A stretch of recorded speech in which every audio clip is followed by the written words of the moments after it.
I will shortly be seeing His Majesty the King to offer my resignation as Prime Minister.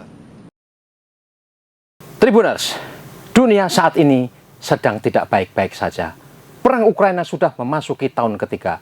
Serbuan Israel ke jalur Gaza telah merenggut puluhan ribu nyawa penduduk Palestina. Kehancuran fisik serta hilangnya nyawa manusia di berbagai medan konflik dunia telah mencapai jumlah yang sangat menyedihkan. Perlawanan terus terjadi di Yaman, Suriah, Iran, Irak, dan banyak spot konflik lain di benua Asia maupun Afrika. Ketegangan politik di Laut Cina Selatan, Selat Taiwan, dan Semenanjung Korea tidak juga mereda. Tribuners, inilah Global Views, sudut pandang kita tentang ragam konflik internasional yang berdampak signifikan kepada kita semua. Tsunami terjadi di jagat politik Inggris. Partai Buruh secara mengejutkan menang besar, menjungkalkan Partai Konservatif yang berkuasa selama 14 tahun terakhir. Perdana Menteri Rishi Sunak telah mengundurkan diri dari jabatannya dan Keir Starmer masuk ke Downing Street 10.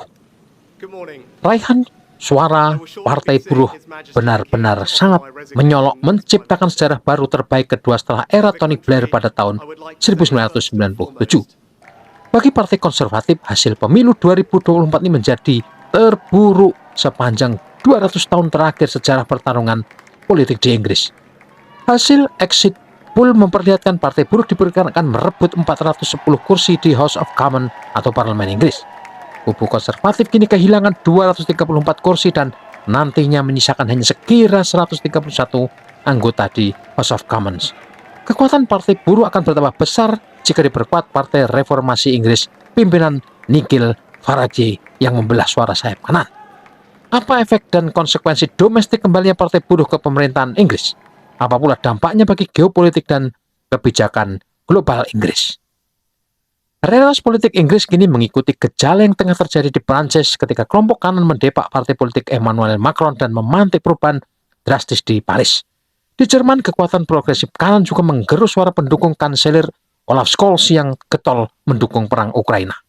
Partai Buruh Inggris kini akan kembali ke tampuk kekuasaan pemerintahan Inggris setelah terakhir mendudukkan Gordon Brown yang kalah pada pemilu 2010. Kekalahan kubu konservatif Inggris belum terjelaskan secara rinci apa penyebabnya, karena politisi kelompok ini masih terkejut atas hasil pemilu 2024. Sebagian menganggap kekalahan ini bencana besar dan menyalahkan diri atas kesalahan-kesalahan yang dilakukan kaum konservatif. Rishi Sunak, Perdana Menteri Inggris terkait dalam sejarah dan pemimpin pertama keturunan India di negara itu, telah memerintah tanpa mandat elektoral sejak 2022. Pendahulunya, mantan Menteri Luar Negeri Elizabeth Truss mengundurkan diri, memaksa Rishi Sunak dipilih menggantikannya. Liz Truss juga menjadi Perdana Menteri yang terpilih tanpa mandat elektoral, mundur setelah kurang dari 2 bulan menjabat di Downing Street 10. Kekacauan politik konservatif ini melanjutkan sifat politik Inggris yang sangat membingungkan sejak Boris Johnson naik ke tampuk kekuasaan pada tahun 2019. Longsornya suara dukungan Partai Konservatif Inggris ini mencerminkan ada begitu banyak masyarakat yang menginginkan perubahan di Inggris.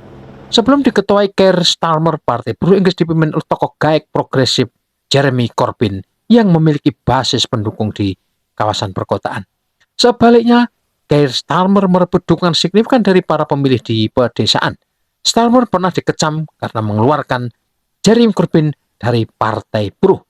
Corbyn dianggap terlalu tajam mengkritik elit Partai Buruh. Suara tajam Corbyn terhadap kekejaman Israel di Gaza juga telah menimbulkan kemarahan para donor Zionis di Inggris. Upaya mendongkel dan menghapus Corbyn dari Partai Buruh pun dilakukan lewat kampanye dan lobi dari pihak eksternal. Pemerintah Israel, intelijen Inggris, dan media Inggris termasuk surat kabar liberal, Guardian, BBC, sayap kanan Partai Buruh, dan bahkan CIA turut terlibat untuk mengubah konstelasi Partai Buruh.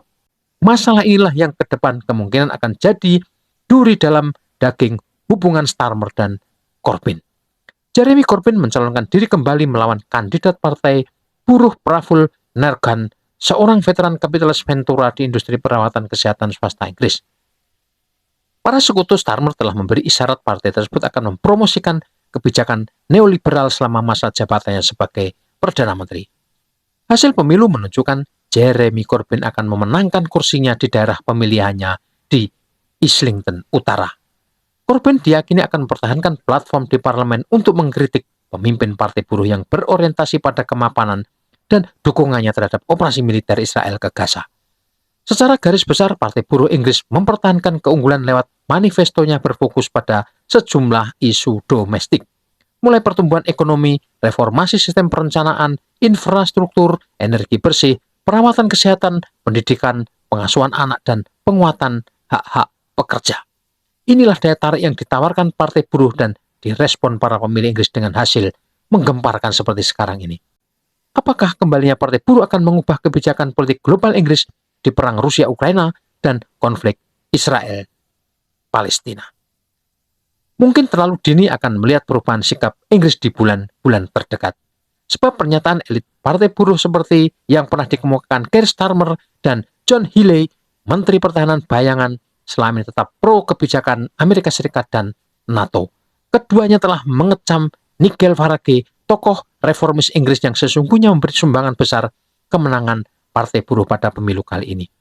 Keir Starmer dan John Healey menyebut Nigel Farage sangat pro-Rusia dan bahkan menuduhnya antek Vladimir Putin. Begitu pula Jeremy Corbyn yang mengutuk kekejaman Israel atas rakyat Palestina di Gaza juga memantik komentar negatif Keir Starmer yang akan menggantikan Rishi Sunak. Di bawah pemerintahan Partai Konservatif, Inggris tampil sebagai sponsor kuat Ukraina dengan bantuan senjata-senjata mematikan seperti rudal Storm Shadow yang dikirimkan ke Kiev. Intelijen Inggris juga diyakini sangat aktif membantu pasukan Ukraina, bahkan terjun langsung ke medan pertempuran di Ukraina. John Healey bersama Menteri Luar Negeri bayangan David Lammy pernah terbang ke Kiev guna meyakinkan dukungan Partai Buruh atas kebijakan Inggris di Ukraina. Pergantian kekuasaan di Inggris menurut John Healey tidak akan mengubah tekad Inggris mendukung Ukraina dan menghadapi agresi Rusia serta perburuan Presiden Rusia Vladimir Putin.